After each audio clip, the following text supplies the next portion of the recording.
मंजरनामे के अंदर देखा गया है कि 26 मार्च की तारीख है जब भारत के वज़ीर आज़म नरेंद्र मोदी दौरे पर जाएंगे बांग्लादेश के। आपको हैरत होगी 3 से 4 बिलियन डॉलर बांग्लादेशी शहरी इंडिया से कमा के बेचते हैं।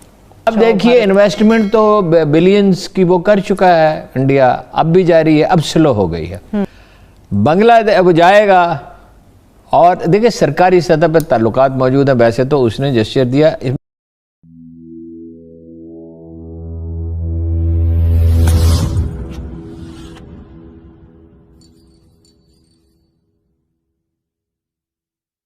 इमरान खान ने एक बड़ा इंपॉर्टेंट इनिशिएटिव लिया, उसको अप्रिशिएट नहीं किया, अगर लोग समझे नहीं। इमरान खान ने खुद फ़ोन किया मुझसे, खान साहब की बारहा बांग्लादेश पे बात हुई उस ज़माने में। वो कहते थे हमने गलती की है और आजुर्दा होकर कहते थे कि भाई हमने बहुत बड़ी गलती हमने की।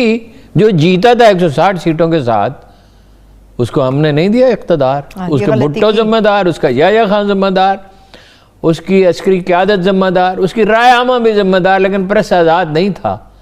सब वो उनको गद्दार फर्ज कर लिया गया। भाई वो आपने इलेक्शन कराया, फेयर इलेक्शन कराया, सदर ने ऐलान कर दिया उधर। फिर याया खान ने कहा मैं मलका बरतानिया नहीं बन सकता, मुझे पूरे इख्तियार। किस लिए आपको इख्तियारात चाहिए? पाकिस्तान के खिलाफ भारत साजिशें करता रहा पाकिस्तान तोड़ने की, और पाकिस्तान के खिलाफ जो कुछ किया गया, जिसमें पाकिस्तान को 2 लाख भी किया गया, आज उसकी गोल्डन जुबली तकरीबात बांग्लादेश के साथ मिलकर वो मना रहे हैं और शादियाने बजाते हैं। खास तौर पर अगर हम बात करें जो RSS का किरदार रहा पाकिस्तान को तोड़ने के लिए और आज तक मौजूद है, लेकिन अगर जो तकरीबात 10 रोज़ा मनाई जा रही हैं बांग्लादेश में, ये वाशगाफ अल्फाज में खुला सबूत है कि भारत किस तरह अलल ऐलान आज भी कहता है, क्योंकि उनके वज़ीर आज़म अवार्ड लेकर ये कहते रहे कि मैं खुद RSS के हिस्सा बन के RSS में शमूलियत अख्तियार करने के बाद मैं लड़ा। आप समझते हैं कि आज भी भारत, क्योंकि जो बांग्लादेश में गोल्डन जुबली तकरीबात मनाने की जो शादियाने बजाए जा रहे हैं, भारत एक्सपोज होता जा रहा है आहिस्ता आहिस्ता पूरी दुनिया के सामने?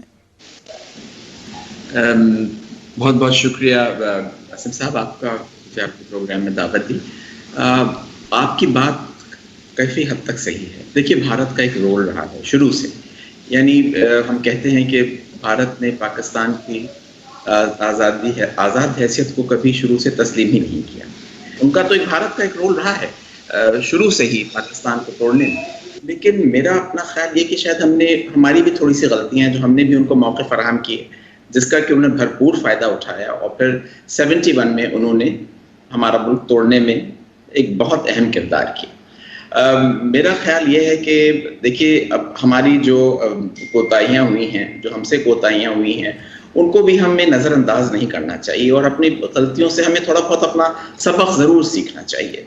भारत तो बेशक हमने जो हमारी तरफ से कोताहियाँ हुई उनका उसने भरपूर फ़ायदा उठाया, और उसने फिर यानी इंदिरा गांधी ने 1971 में जिस तरीके से पाकिस्तान को तोड़ने में एक अहम रोल अदा किया, और फिर कहा भी कि हमने आज 2 नेशन थ्योरी जो है वो गर्क कर दी है इंडियन ओशन में। लेकिन उसके बावजूद मैं समझता हूँ कि ऐसा हुआ नहीं। बांग्लादेश मेरी आप ये समझिए कि 2 दफ़ा पोस्टिंग रही, पहले 2002 से लेकर 2006 तक, और फिर मैं वहीं से रिटायर हुआ 2018 में। 2016 में मेरी पोस्टिंग हुई एज हाई कमिश्नर, वहाँ में गया तो मैंने एक वाज़ेह फ़र्क देखा। वो ज़माना था 2002 वाला, जब कि खालिदा ज़िया की हुकूमत थी, BNP की हुकूमत थी, और एक हमारी एक अंडरस्टैंडिंग डेवलप हुई थी। BNP से हमारे बहुत अच्छे ताल्लुकात रहे थे, और पाकिस्तान में यानी जो हमारे सफ़ीर थे और हमारे डिप्लोमेट्स थे उनको एक एक्सेस था पूरा। इस दफ़ा जब मेरी पोस्टिंग हुई और शेख हसीना की गवर्नमेंट थी, अवामी लीग रूल कर रही थी, तो पाकिस्तानी जो सफारतकार थे, हमारा सफारत खाना जो था, वो बिल्कुल हम समझिए वहाँ पे रहते हुए भी हम पर्सोना नॉन ग्राटास थे। मेरी तकरीबन 1.5-2 साल की जो पोस्टिंग रही, उसमें मुझे सिर्फ आप ये समझिए कि 2 दफ़ा ऐसा मौका हुआ कि जो मुझे उनके वज़ीरों से या उनके जो आला अहदेकार हैं, महकार थे वज़ारत ख़ारिजा में, उनसे मुलाकात का मौका मिला। उसके अलावा पूरे अरसे में यानी हमारे ना हमें एक्सेप्ट किया जाता था, ना हमारे यानी जो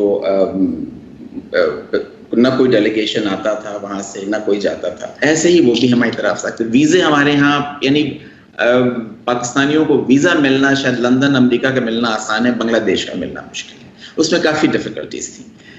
अब एक नैरेटिव बन चुका है पाकिस्तान के खिलाफ, एक जेनोसाइड का वो हमेशा 26 को, जो कि मैं समझता हूँ कि हमारे यानी ये मिलिट्री एक्शन जो था वो हमारी तरफ से नहीं होना चाहिए था। इसमें हमारे साहबजादा याकूब और एडमिरल एहसन और मैंने कितने ही रिटायर्ड जनरल्स को और ब्यूरोक्रेट्स को और सियासतदानों की जो मैंने किताबें पढ़ी हैं उनसे यही होता है कि भाई हमें ये नहीं करना चाहिए था। जो कुछ 70 में हुआ था, जो इलेक्शंस हुए थे, जो उनका रिजल्ट था, उन्हें हमें एक्सेप्ट करके देना चाहिए था, लेकिन वो अनफॉर्चुनेटली नहीं हुआ था। तो एक नैरेटिव जो है ये बन गया वो, और ये 71 से बना हुआ है और इसको आप इतनी आसानी से चेंज करना, सच्ची बात है हमें उसी वक्त से मेरी कोशिशें करना चाहिए थी, लेकिन इस तरह से हुआ ही नहीं।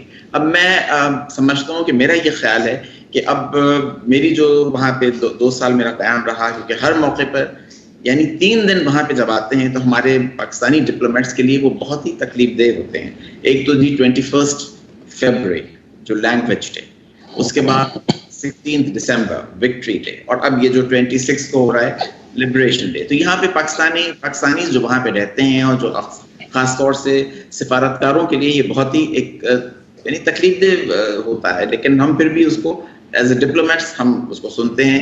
अब मैं आपको बताऊं कि हमारे यहाँ अक्सर ये होता है कि बांग्लादेश से हमारे रिकंसिलिएशन हमें करना चाहिए, तो उसके क्या तरीके हैं? उसके तरीके मेरी नज़र में ये था कि कल्चरल डिप्लोमेसी के थ्रू हम